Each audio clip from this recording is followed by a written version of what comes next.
Hey guys, Dadzix back with another Exodus video. I honestly haven't been this excited to cover a game since, well, ever. I've gathered absolutely everything in regards to information and lore and produced the most comprehensive everything we know video currently on YouTube. If you love the Mass Effect series at all or sci-fi in general, you're gonna love this game. So let's start from the start. What is Exodus? Exodus is a sci-fi third-person action-adventure RPG. Having fled dying Earth, humanity has found a new home in a hostile galaxy. Here we are the underdogs, fighting our final battle for survival. You become a traveler and your destiny is to lead the travelers to the stars in the hunt to steal alien weapons and technology from the most powerful enemy in this universe, the Celestials. You see, the Celestials aren't aliens. They're humanity that arrived tens of thousands of years before you and have since evolved into something completely different with technology that far outclasses anything you've seen before. Humanity is relegated to backwater planets, needing to hide to survive. Your main drive is saving your planet and your loved ones. You set out to find celestial remnants. When you return home, you have a choice to make on how to harvest them. You can either use them to, for example, make weapons against the Celestials or advance scientific discovery. Both will change the outcome of the game and how things evolve and change, which you'll see the next time you set out on an exodus and return decades later. Yes, you heard right. Time dilation is a factor in traveling near the speed of light. While at that speed, what might be moments for you could be years for everyone else. So you're driven by time. It's an enemy you can't see, but an enemy nonetheless. You know every time you set out to find remnants to help humanity, you're coming back to a home that's left you behind. The incredibly exciting part of Exodus is just how far-reaching and drastic the consequences of your choices can be and how you can see them play out in tangible ways. Examples soon. When the devs were asked how hard you will like this game if you liked the Mass Effect series, they replied, really hard. This is no coincidence, Exodus shares some DNA. This game, after all, is being developed by ex-Bioware staff. For example, Drew Karpyshyn, the lead writer of Mass Effect 1 and 2, and James Olin on KOTOR and Mass Effect 1. Exodus is coming to PlayStation 5, Xbox Series X and S, and of course PC at a currently TBD date.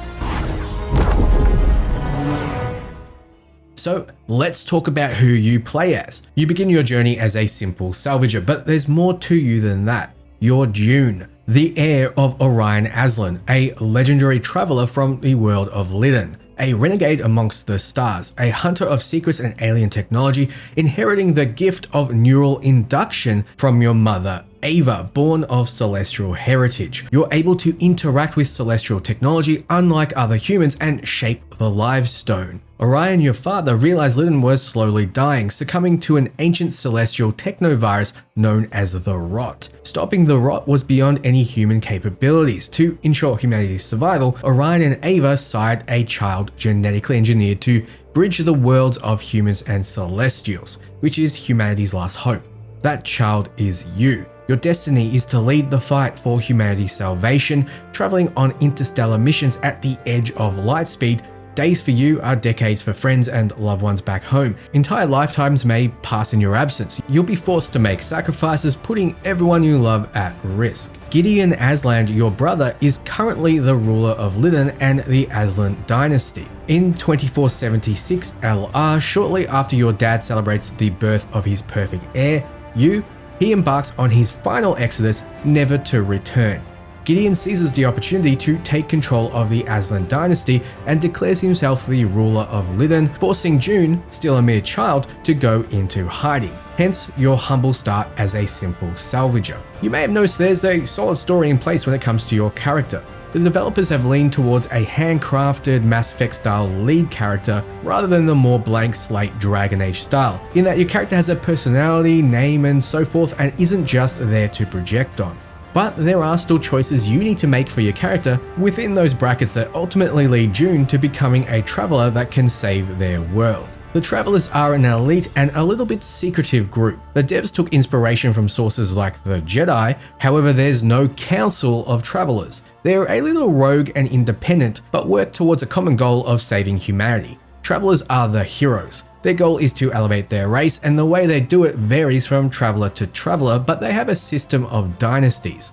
These are filled with people that are loyal to them and are left behind when the traveler's exodus, who make sure things progress in a way that they should according to the traveler's wishes. More on this soon. You will run into other dynasties and travelers with their own agendas. Some will help you and some will oppose you. So to summarize, it's a classic hero's journey. You start off in humble beginnings as a salvager just trying to scrape by on a dying world. But discovering you can interact with celestial tech, you know you're destined for something greater, to become a traveler.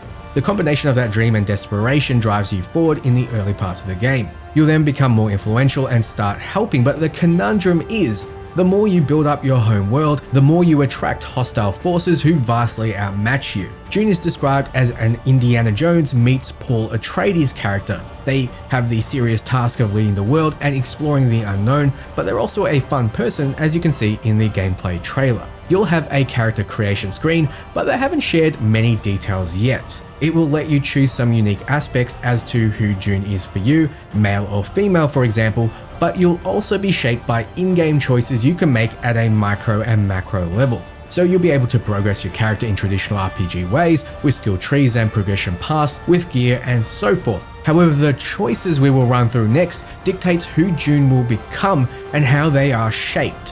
When asked if we can play as a non-human character, the answer is yes and no. It seems like you'll start as human, but there may be some events or choices you can make that change things. When you consider the celestial remnants that you will be gathering let you make choices on how you develop your character, it's extremely likely that some transformations will happen. Choice and consequence is a huge focus for the developers. The choices you make will impact story progression in a multitude of ways. It will affect characters back home, your home world will change based on the choices you make for better or worse, but it will also affect things like progression options for you and your companions. There will be apparently crazy outcomes with your companions that they hint at but don't want to elaborate on, most likely changing them drastically with different technology. There'll be a lot of little choices you need to make throughout the game, but the biggest will be what you do with the celestial remnants you find when you exodus, which is traveling to distant places close to light speed in order to hunt for technology. So the premise is you set out on an exodus, hunt for remnants, find it, then return to your home planet of Lydon. You then need to decide what to do with the remnant. The choice will be hard to make. You can then go about your business doing side content, exploring, or set out for your next exodus. Since traveling at near light speed will mean years, decades, or centuries may have passed by the time you return, you will see the result of your choices. Imagine if Indiana Jones had to choose how to use the Ark of the Covenant. Do I use it as a super weapon against the Nazis, or do I take it back to the US and use it as a font of knowledge to help the country become better? So with these choices you can shape your character's technology and maybe get some weapons that weren't available before. But the consequences aren't limited to a single result. They can cascade. The choices you make after your first exodus may have big consequences or results that you can see after you return, but the same choice may echo consequences further down the line, with the following exodus or even the following one, ambitiously meaning there will be branching paths. You're not just weighing the morality of your choice, but also what your companions think, and they don't always disagree. You're weighing the best way to progress humanity hundreds of years in the future, but people of now might not like that. So yes, there are very complicated choices. They're put the controller down and ponder moments. So all of your missions will have impact, but not all of them will be due to time dilation. There's a big story in Exodus and you'll be making choices all throughout it. There are outcomes that only a small percentage of players will discover, and the devs think that these are pretty awesome. Speaking of the devs, they're creating what they know best. Gameplay similar to Knights of the Old Republic or Mass Effect or Dragon Age Origins. You'll go on missions, and during these missions, you can optionally explore areas. You can choose which order to take them on, or if you want to do side content at all. It's not a sandbox game. However, the side content is not filler content. It's there to help your companions in the grand scheme, buff your character, and of course, find some cool shit. There may be some threads, story components, or companions that you may not resonate with, and big side content you can opt not to partake unless you really want to.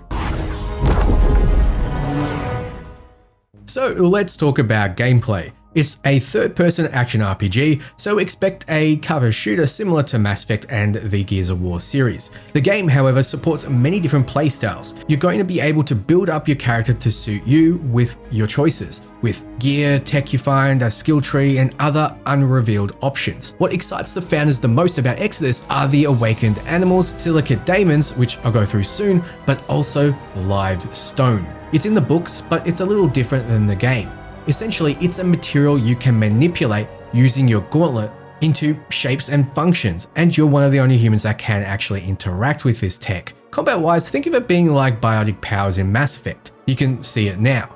Outside of combat, you'll be able to interact with it to help traversal. Your weapons and tech won't become obsolete as you Exodus, but the remnants you find, depending on your choices, can advance your own personal technology and therefore gameplay experience in ways they can't share. Speaking of sharing, gameplay shares DNA with Mass Effect but also Horizon, wherein choosing the right approach in this game against particular enemies will make them easier. You can consider the construction of the enemies when you're fighting and be smart about the tools you're using. The devs also took inspiration from Metroid Prime, hopping on a spaceship and being in the middle of nowhere and the loneliness that comes from it. There are barriers you need celestial tech to get past as well, like mentioned. This means there might be some Metroidvania-like elements where you can return to a section that you couldn't previously explore. If you're traveling into space, there's only so much you can take with you, so they honed in on what it would be like to have a traveler's Swiss Army knife. One such tool of many is the Recycler. It's the base gun that salvagers use. You can pick up any scrap metal, throw it in there, and it will be able to fire depending on the ammo the scrap produces. It can transform, so you have a gun that does everything. We've seen it as an assault rifle, a grenade launcher against this awakened bear, and much more. You can approach situations combat-wise in different ways. You can stealth, you can talk your way out of situations, or go guns blazing. So yes, stealth is supported. There are companions that help you do so. There are tools in your kit that help as well, like a stealth-focused Aegis suit. But if you're not into stealth, you don't have to partake in any of it. It's entirely optional. I mentioned Aegis suits. It's extremely likely you'll have multiple that support different playstyles as per the tabletop RPG that has many like the engineering suit and the gunslinger suit. Combat-wise, you're always fighting against enormous odds. You're the underdog against huge galactic threats. The devs want you to think of Star Wars, where Luke and Han infiltrate the Death Star. They may be fighting and not so stealthy at times in order to rescue the princess, but they can't exactly attack the Death Star head on. They needed a plan and to execute the plan even if it went wrong. You could also think of it in Mass Effect terms. In the Grunt recruitment mission, you infiltrate a Krogan breeding lab controlled by a mercenary army, but you don't attack head on. You attack while they're distracted. The devs say, observe, plan, execute, then, as they lovingly call it, you can have an oh shit moment. When that happens, you may need to improvise. This is how a lot of missions play out, but not all. You have choices with how you solve your problems. Now, I've mentioned that you collect celestial remnants, but let's go into more detail. Travelers exploring the ruins of long-extinct civilizations are as likely to find nightmares as miracles. Any remnant powerful enough to save us also has the power to wipe us out. Such was the fate of many ancient celestial civilizations, like the Detonator, who ruled our homeworld of Lytton. The Detonator vanished suddenly without explanation.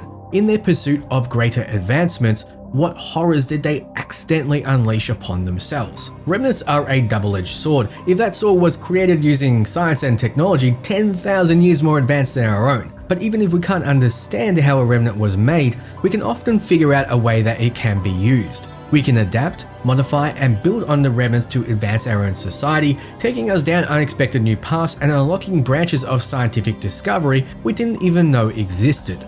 Take the fearsome Apocalypse Titans, massive automated war machines used to decimate entire planets during the Formation Wars. The Titans went into hibernation 15,000 years ago, vanishing beneath the surface of the planets they ravaged. Unearthing one of these slumbering giants on an abandoned world could change the course of our entire planet. The knowledge gained from studying its weaponry and construction could revolutionize both war and industry, and finding a way to actually wake the slumbering Titan could give humanity a guardian even Celestials would fear, assuming we don't unleash a monster that could obliterate us all. But these lost treasures are not the only reminders of the civilizations that once were. On virtually every world travelers explore, we encounter ghosts, mechanical constructs built by the Celestials to function as servants, laborers, guardians, and soldiers. Celestials mass-produce these constructs by the trillions, often unleashing them in massive numbers against enemy worlds. Though they are not sentient, lacking self-awareness and complex thought, ghosts operate with the precision of intelligent soldiers. They adapt to enemy tactics, organize into coordinated units, and follow simple orders with deadly efficiency.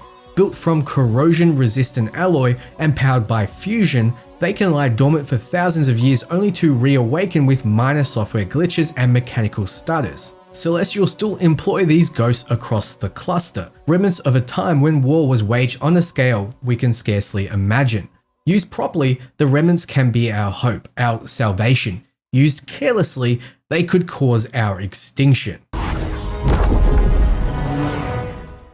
So we've learned a little bit about the remnants, but what is arguably the most important technology is also one we don't understand: the Archimedes Engine. In the aftermath of the brutal Formation Wars, during what became known as the Remnant Era, this technological marvel emerged. This incredible invention reshaped the very architecture of the galaxy by enabling the movement of entire planets within a star system, repositioning them into life-sustaining Goldilocks habitable zones. The engine stabilized orbits, controlled atmospheres, and terraformed barren worlds into new Eden worlds. The Archimedes Engine fueled a population explosion across the cluster. Where once there were dozens of habitable worlds, now there were thousands. The celestial dominions expanded their empires, creating vast networks of colony worlds. Later waves of human arcships arriving after the wars found untouched Eden worlds waiting for them. As they acclimated to this thriving but volatile region of space, they had to adapt and evolve like their celestial overlords or risk extinction. But the miracle of the Archimedes Engine was not without its flaws. Nothing lasts forever, and when one of these ancient machines begins to fail, usually after thousands of years, the consequences are catastrophic. A world supported by a failing engine can spiral into an uninhabitable hellscape within a single generation. Entire civilizations, cities, towns, millions of lives can be wiped out almost overnight.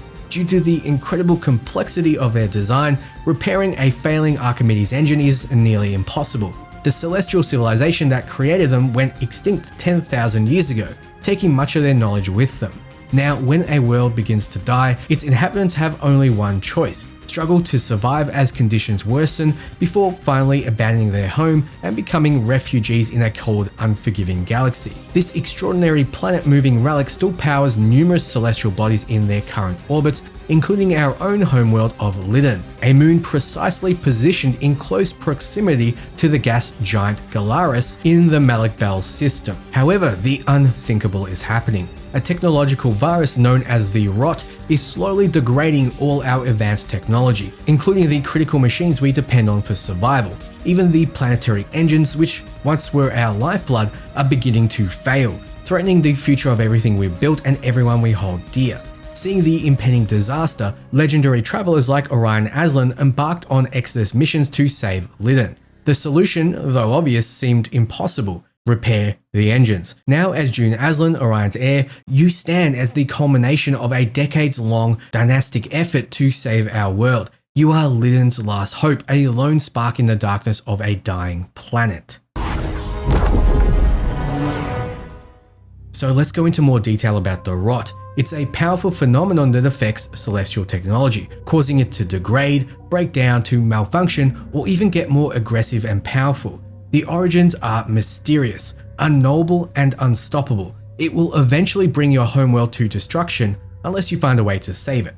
The Rot is a big part of the story, but also part of gameplay. It affects how you traverse levels and affects things that haven't been revealed. While on your home planet, you'll encounter a lot of human factions, but also celestial constructs. These are programmed to guard left behind ancient tech and locations. This is what you'll face before you get your first spaceship.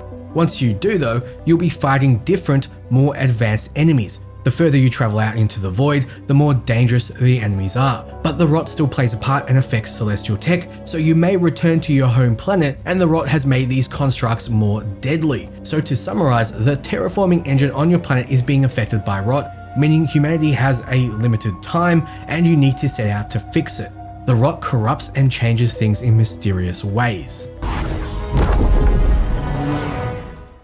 So let's talk about your companions, since June isn't the only character. With the passage of decades, you'll most certainly be introduced to new people all the time, but you will have a core team around you that will more or less be there from the start of the game. This is important to the devs because they want you to build an emotional connection with your companions and your loved ones. Some will go on your journey with you and some will need to stay home, meaning the passage of time will affect them based on your choices. So yes, each playthrough will be different. Relationships are a huge part of the game, but are complicated by your interstellar missions and your years away from people.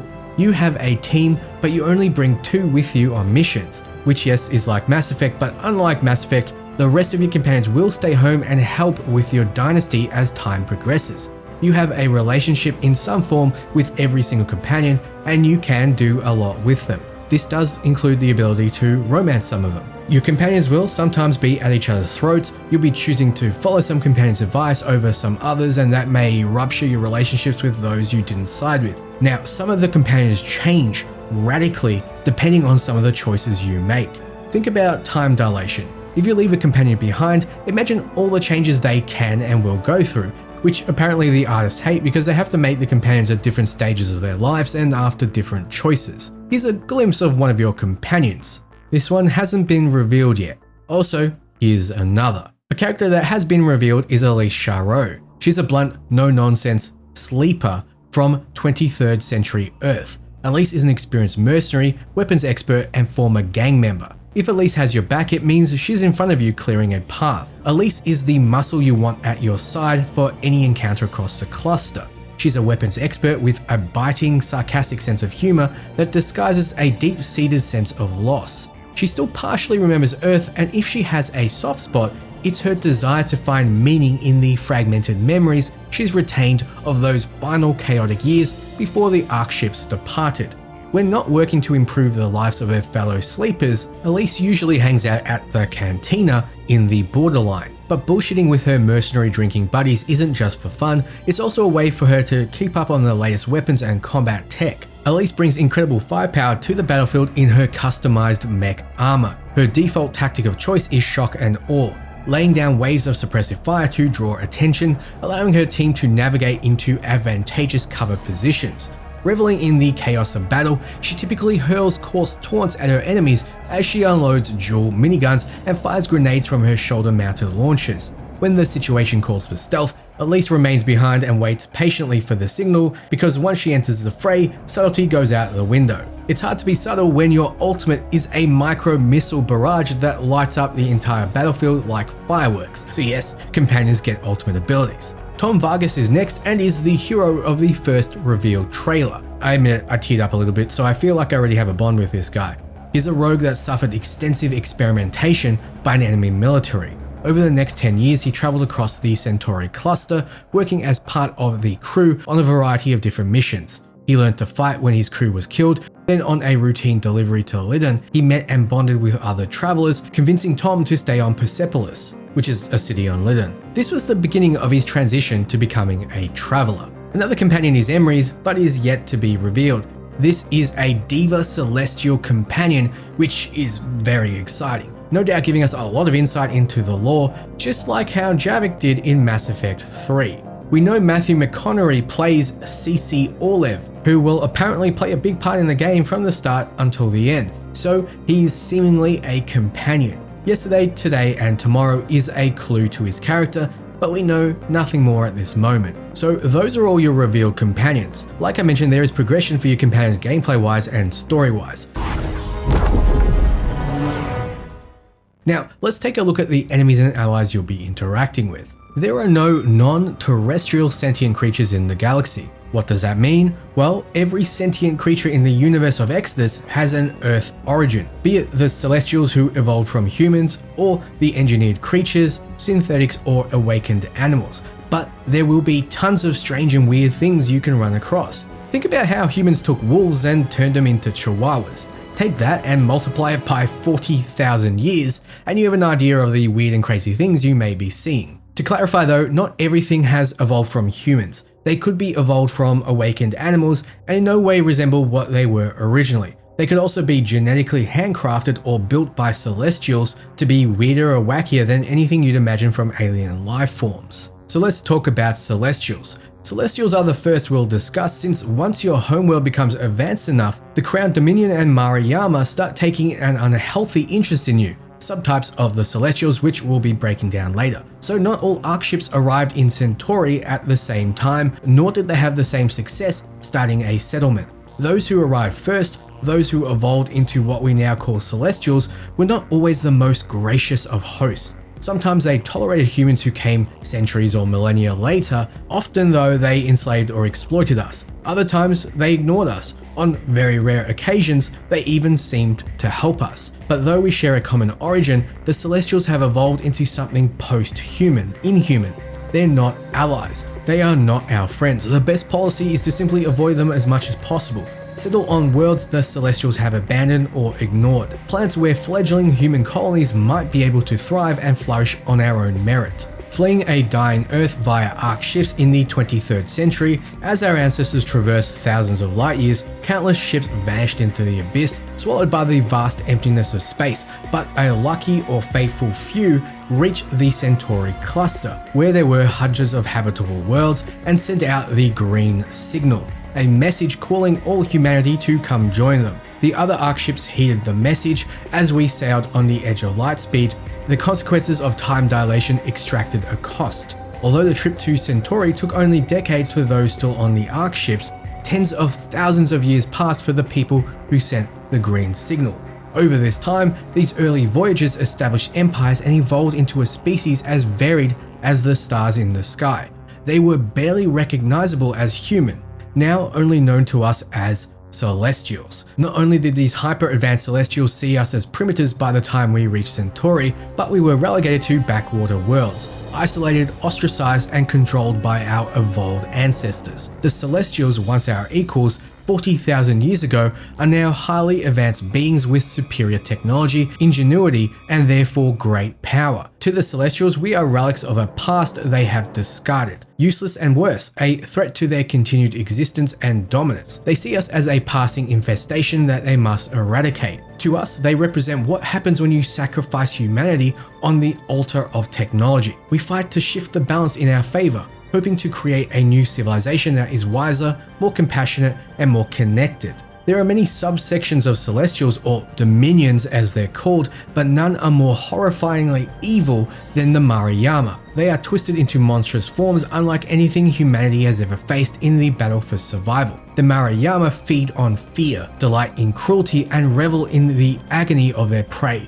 They aren't just hunters. They're sadistic predators who savor every moment of psychological torment. Stalking the deepest shadows of the Centauri cluster, the Mariyama strike without warning, targeting the isolated and unsuspecting. But they're after more than cargo. They harvest minds, memories, and even emotions, leaving survivors forever haunted by the terror that hides between the stars. Few escape their grip, but those who do know the frightening truth that lurks out in the void. The Mariyama Dominion is a secretive nomadic group of Celestials originating from Binar. They have a fleet of over 10,000 ships divided into numerous smaller fleets. The smaller fleets are located in many different locations throughout the Centauri cluster. Each fleet has a massive citadel ship up to 50 kilometers long at its center. The Mariyama travel from system to system and siphon helium-3 from gas giants for fuel. The Mariyama famously avoid using the Gates of Heaven, traveling for hundreds of years to go from one system to the next. So we can't talk about the Gates of Heaven without talking about the Elohim. The centuries-long formation wars were the most violent, chaotic, and destructive era in Centauri's history. Hundreds, probably thousands of habitable worlds were destroyed as celestial dominions battled each other for control of the cluster. Billions of lives were lost, entire civilizations were wiped out, but from the ashes of this devastating conflict arose the Elohim, the most powerful and technologically advanced beings in the galaxy. Most of what we know about the Elohim is speculated based on myth and legend, but even now, more than 15,000 years later, their influence still shapes and defines Centauri. Celestials and humans alike are bound by their laws, a small but unavoidable collection of fundamental rules, treaties, and agreements meant to prevent the atrocities of the Formation Wars from ever happening again. As important as the laws are, however, they pale in comparison to the other great achievements of the Elohim, the Gates of Heaven, a network of pathways linking all the various systems of the cluster. Before the gates, interstellar journeys were dangerously unpredictable and prohibitively expensive and inefficient. Travel and trade between systems were limited and unreliable. The celestial dominions were isolated enclaves with little communication or interaction with each other, one of the primary factors that contributed to the brutality of the Formation Wars. Without the gates, the travelers themselves could not exist. Exodus would be virtually impossible. The risks and uncertainties of launching blindly into the void of space would be too great for even the bravest explorers. Whether they meant to or not, the Elohim gave our kind a fighting chance. Mysteriously, after creating the miracle of the gates, the Elohim vanished from the galactic record. Some believe they ascended to a state of pure energy, shedding their corporeal shells. Others claim they left Centauri to explore the furthest corners of the galaxy. Perhaps they are still present among us and using advanced technology to hide their presence from lesser beings. Or maybe they suffered the inevitable fate of all empires and collapsed into extinction thousands of years ago. But although the Elohim are seemingly gone, their power and authority remains. Those who dare violate the laws suddenly find their ships are no longer able to access the gates of heaven. The ultimate punishment. Cut off from interstellar trade, economies collapse, scientific advancement is stunted, existing technologies begin to degrade as resources become scarce. Depending on the crime, this isolation can last anywhere from a few years to a few centuries, a crippling blow to any society, if it even survives. Were they truly the selfless, altruistic, godlike beings the legends contend, or were the gates not a gift, but rather a way to establish dominance and control across the entire galaxy? This reminds me a little of the Reapers. Are the Elohim still here, watching events unfold from some secret hiding place and administering justice to those who defy their will, or are the gates controlled by the ghosts of some ancient artificial intelligence? If they are still here, what do they think of humanity and our struggle? To rise up and find our place alongside the Celestials? We may never know the truth, but for now, the Elohim seem to tolerate us, at least as long as we play by their rules. So those are Celestials of the past, but the greatest celestial dominions of this age, the Crown, are mere shadows of the sprawling empires that came before. Nevertheless, they will play a part in Exodus and are powerful and unknowable.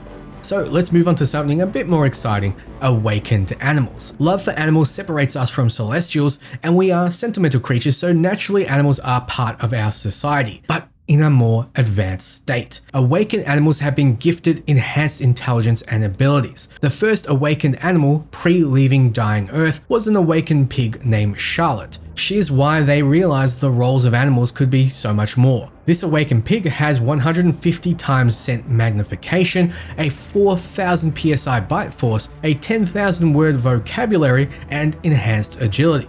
She has enhanced communication to human partners via data links. Yes, awakened animals can talk. We know we'll be getting an awakened companion, but there will be awakened supporting characters, NPCs, and even enemies. Here's an awakened bear attacking the player in what looks to be a boss arena. This is not an easy fight. He's tanking explosives and multiple attacks. We can also see awakened frogs and toads interacting with the player. The awakened bear's early ancestors, due to their resilient physiology, were charged with bringing medical care to the most remote colonies, living in the most hostile areas. A noble beginning for a species that today can be mostly found working as military muscle. From life-saving medic to deadly soldier. Awakened ravens are engineered to be problem solvers with a keen curiosity and remarkable memories. But when their Ark ship stopped on the wrong planet, that memory became a curse. They can't forget what went wrong even after all these generations later. Ravens are problem solvers. People left to their own devices cause problems. People therefore need a guiding hand, an all-knowing guardian, uncovering secrets, pushing things in the right direction. This, they feel, is their job. So we have those who evolved from Earth origins, but changelings are different. They are genetically engineered by Celestials to be their servants. They test the limits of what is genetically possible, and we will meet a lot of unique ones. Celestials are not big on compassion. One look at the Archimedes will tell you that much. A disposable workforce under hell-like conditions. They were designed to survive the extreme. Radiation, acid, even hard vacuum. They're changelings and their unique biology allows them to survive almost anything the universe throws their way. It doesn't mean they enjoy it, but their celestial creators don't much care for their pain. They're a disposable workforce dropped off on dead worlds to mine resources, then left behind when the work is done. Some survive and build up communities under these hellish conditions. Of course, their origins leave them very suspicious of outsiders, so approach with caution. The Maruyama would make a hell of the entire universe if they could. The monsters they create are a testament to that. We call them Coven, the abhorrent slave soldiers of the Maruyama, a cruel blend of changeling creature and augmented machine parts. Things living in pain and living to cause it. The frightening ones are the smart ones, things that think like humans, perhaps even better than humans, things that will hunt you down like vengeful gods, difficult to outsmart, impossible to reason with. In this darkening cluster of stars, Coven are only one of the last things you'll want to encounter, short of the Maruyama themselves, so I suspect these will be top tier enemies. But what about potential nightmarish allies? Silicates are next and are what the devs feel will be extremely memorable about the game. In Centauri, we encountered harsh, uninhabitable landscapes and regions controlled by creatures that had no intention of sharing their living space with humans. Many of these aliens were recognizable as distant relatives of terrestrial animals that had evolved and adapted to their new surroundings. Others were beings genetically engineered to thrive in the most extreme conditions, monsters resembling the things that crawl out the dark corners of our worst cryosleep nightmares. However, the greatest threat to our survival was the Celestials themselves. With technological advancements far eclipsing our own, we found ourselves exposed and at their mercy. This vulnerability gave rise to the Travelers. In their journeys to distant stars, they seek out relics and remnants from lost celestial civilizations to use in our never-ending battle for survival. But they also found something else, something even the Celestials haven't discovered: silicates. No one knows exactly what ancient culture gave rise to the silicates. Their true origins remain a mystery even to this day. We do not know if they were created by a long-forgotten civilization or if they are true alien life that evolved independently in Centauri or perhaps somewhere else. For Celestials, silicate eggs appear as rare but simple crystals or gems with no power or significance. Only with the touch of a human does the symbiotic bond awaken, allowing the silicate to hatch and merge with human flesh. For most, this merger is fatal, but for a precious few, it is transcendent. Once a human bonds with a silicate, their transformation is radical and permanent. As the saying goes, what doesn't kill you makes you stronger. The symbiotic union of the humans and silicate creates a new being known as a daemon. The individual skin changes, becoming translucent but virtually impervious. Their muscles evolve, giving them incredible speed, strength, and other physical abilities. They become something greater, something even the Celestials fear.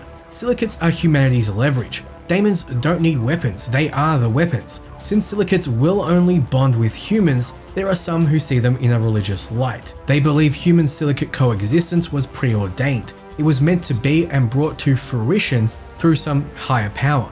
Others see it as a fortunate break for humanity, a piece of good luck to offset all the hardships that we have endured. However, silicates are not without their drawbacks. Daemons are prone to intrusive, violent thoughts and urges. Some theorize that silicates are speaking to their hosts through these dark musings, influencing and changing their behavior to suit their own dark purpose. Others feel like the silicates merely allow daemons to tap into the primal shadow that exists within all humanity, buried beneath the veneer of civilization and manners. But whatever the reservations humanity may have about silicates and daemons, one thing is certain: the Celestials fear them far more than we do. That alone validates their true value to our cause. The choices you make in your playthrough will impact silicates in different ways, so there will be differences in someone else's game versus yours. You might be talking to your buddy and telling him how your silicates are, and he may say, "That's nothing like what they're like in my game." There's one choice in particular that has massive consequences that span centuries, but the devs won't reveal more. So we've mentioned it, but where does the game take place? The Centauri cluster. It's the only place within the galactic neighborhood that had worlds within the habitable zone that could be terraformed easily. However, humans have arrived at different periods of time. The first are over 40,000 years older than current humanity, who is new to the scene.